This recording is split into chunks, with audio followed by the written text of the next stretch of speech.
Hello everyone, मैं हूँ Preetha Saha counsellor और मैं फिर से आ गई हूँ आपके साथ प्रीथा से पूछो का एक नया एपिसोड लेके। आज हम बात करने वाले हैं ADHD के बारे में। ADHD का फुल फॉर्म है attention deficit hyper activity disorder. ये नाम काफी बड़ा है और डरावना भी है और इसके बारे में हम डिटेल में बात करेंगे बाद में। उसके पहले मैं आपको मेरा पर्सनल एक्सपीरियंस के बारे में बताना चाहूंगी।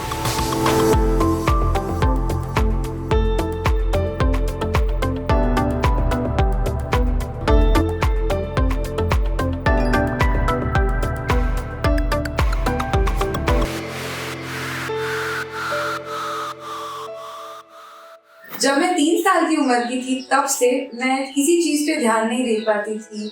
मैं बहुत हाइपर एक्टिव थी, मैं इधर उधर भागती रहती थी, मैं नॉन स्टॉप बातें करती थी, मैं चीजें खोने लगती थी, खो देती थी, चीजें मुझे मिलती नहीं थी, मैं बहुत डिसऑर्गेनाइज्ड रहती थी। जब मैं साइकोलॉजी पढ़ने लगी तब मुझे ADHD के बारे में पता चला और तभी मुझे पता चला कि मुझे ADHD है। और तभी मेरे दिमाग में पहला क्वेश्चन ये आया कि ADHD का इलाज हो सकता है। सबसे पहले हम बेसिक से स्टार्ट करते हैं। ADHD के 3 मेन सिम्टम्स होते हैं। एक होता है इम्पल्सिविटी, इनअटेंशन और हाइपर एक्टिविटी। ऐसा नहीं है कि सबको तीनों सिम्टम्स एक साथ होगा। किसी को सिर्फ इनअटेंशन होता है और कोई सिर्फ इम्पल्सिव और हाइपर एक्टिव होता है। मैं टाइप 3 की हूँ। मुझे इनअटेंशन, इम्पल्सिविटी और हाइपर एक्टिविटी तीनों है।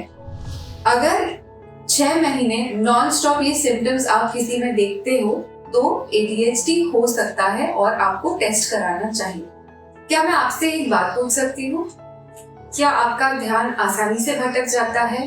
क्या आप डिसऑर्गेनाइज्ड हो और चीजें भूलने लगते हो? या फिर कोई हॉबी में सडनली आपका बहुत ज्यादा एक्साइटमेंट हो जाता है? अगर जो ऐसा है तो आप ADHD का टेस्ट जरूर करवाएं। ADHD होने के काफी कारण हो सकते हैं। उनमें से मुख्य एक होता है जेनेटिक। आपके फैमिली में ADHD हो सकता है जो आपने इनहेरिट किया होता है। प्रीमेच्योर बर्थ या बर्थ के टाइम पे कोई कॉम्प्लिकेशंस, बर्थ के टाइम पे अगर जो लो वेट हो बच्चे का तो बचपन में अगर जो दिमाग पे सर पे चोट लगता है तो ADHD हो सकता है। अगर जो प्रेग्नेंट महिला ड्रग्स, तंबाकू, अल्कोहल का सेवन करती है तो भी ADHD होने के चांसेस है। और प्रेग्नेंट महिला अगर जो उनको लेड या मर्क्यूरी पॉइजनिंग हुआ होता है तो भी ADHD हो सकता है। नए रिसर्च और ब्रेन स्कैन से पता चला है कि जिन लोगों को ADHD है उनके दिमाग का कोई पार्ट छोटा और कोई पार्ट बड़ा होता है, जिसके वजह से ब्रेन केमिकल जिसका नाम है न्यूरोट्रांसमीटर्स का इम्बैलेंस हो सकता है। ADHD के बारे में रिसर्च करने पर आपको कुछ बड़े बड़े शब्द मिलेंगे जैसे न्यूरोट्रांसमीटर्स। इसका सीधा मतलब है कि ये ब्रेन के ऐसे केमिकल्स है या मॉलिक्यूल्स है जिनका काम बहुत सिंपल है। ब्रेन से वो इंफॉर्मेशन लेके शरीर में पहुंच जाते हैं और शरीर से इंफॉर्मेशन लेके वो ब्रेन तक पहुंच जाते हैं। हाँ, तो ADHD एक्चुअली कोई एटीट्यूड प्रॉब्लम नहीं है। देख के शायद लग सकता है कि वो इंसान बहुत रूड है, टॉकेटिव है, चंचल है, लेकिन वो ये जानबूझ के नहीं कर रहा है। ये एक्चुअली ADHD का कंडीशन है। ADHD को हम जब छुपाते हैं उसको बोलते हैं मास्किंग। जब छोटे बच्चे रहते हैं तो वो अपने सिम्टम्स को छुपा नहीं सकते और हमेशा उनको परेशानी होती है। वो हमेशा किसी ना किसी प्रॉब्लम में फंस जाते हैं, उनको डांट पड़ती है। लेकिन जब वो बड़े हो जाते हैं वो सीख जाते हैं कि अपने सिम्टम्स को कैसे छुपाए और मास्क करें। जिनको ADHD होता है उनको बोलते हैं न्यूरो डाइवर्जेंट और जिनको ADHD नहीं है उनको बोलते हैं न्यूरोटिपिकल। ADHD और न्यूरो डाइवर्जेंट लोग किसी भी तरह से एबनॉर्मल नहीं होते हैं। ADHD को मैंने खुद पर हावी नहीं होने दिया। मेरे पर्सनल और प्रोफेशनल लाइफ में, करियर में कोई दिक्कत नहीं है और अगर जो ये मैं कर सकती हूँ तो डेफिनेटली आप भी कर सकते हैं।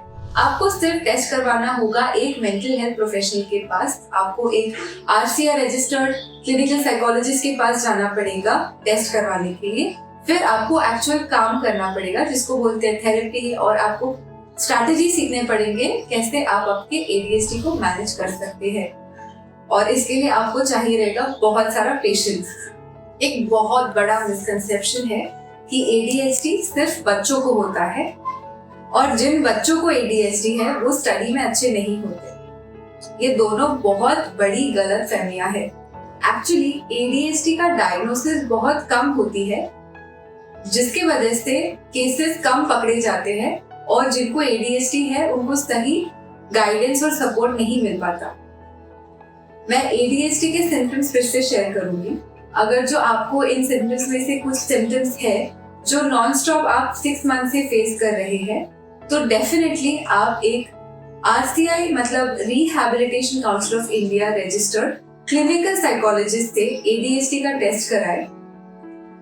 ये सिम्टम्स है बारीक काम पे ध्यान ना दे पाना, केयरलेस होना, डिसऑर्गेनाइज्ड होना, चीजें खो देना, किसी भी काम पर ध्यान लगाकर नॉन स्टॉप नहीं काम कर पाना, कोई अगर जो आपको कोई इंस्ट्रक्शंस दे रहा है तो वो नहीं याद रख पाना या भूल जाना, जिस काम में बहुत ज्यादा ध्यान और पेशेंस लगता हो उस काम को अवॉइड करना, लोगों के बीच में बात करना, उनको इंटरप्ट करना, आसानी से ध्यान छूट जाना और रोज के कामों में लगातार भुलक्कड़ होना।